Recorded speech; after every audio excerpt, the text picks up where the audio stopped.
मानपुर में संदीपनी उत्कृष्ट higher secondary school में अभी अभी मुख्यमंत्री महोदय की ओर से निःशुल्क बस सेवाएं छात्रों के लिए चालू की गई और 14 तारीख को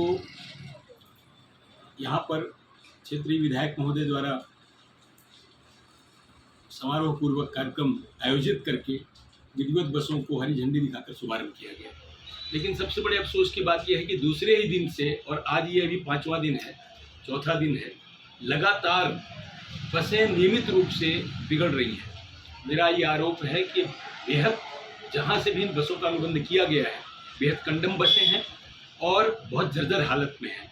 इन बसों का संचालन इन छात्रों के जीवन हित में कतई उपयुक्त नहीं है, क्योंकि दूसरे दिन बसें पंचर हो गई, उनके टायर फूट गए, दुर्घटना से गाड़ी बच गई।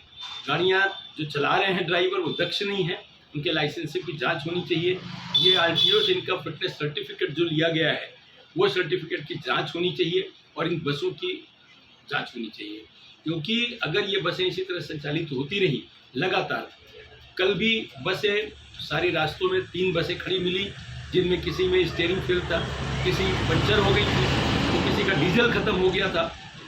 और कल अभी लखनौटी उर्दना जो बस गई थी वो बस वहाँ पर किसी खड्डे में खाई में गिरने से बच गई, पलटने से। फिर ट्रैक्टर वगैरह से वहाँ स्थानीय लोगों ने मदद करके और गाड़ी को बाहर निकलवाया।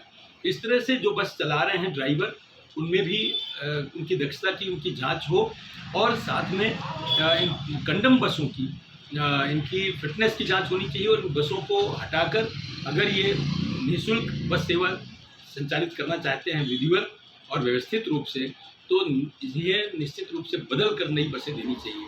वरना ये दिखाने के लिए जो सरकार जिस तरह से ये आयोजन करके और इन बसों को जो यहाँ पे भेजा गया है, ये बेहद निंदनीय है। और अगर आने वाले समय में किसी तक कोई दुर्घटना होती है, बच्चों के ऊपर कोई विपत्ति आती है दुर्घटनाओं में, तो ये शासन प्रशासन की पूरी तरह से कारापन उनकी जिम्मेदारी साबित होगी। इसलिए इन बसों को तत्काल बदल कर नई बसें संचालित की जाएं। दिखाने के लिए काम नहीं किया जाए, बल्कि काम पूरा होने के लिए काम किया जाए। मैं कहना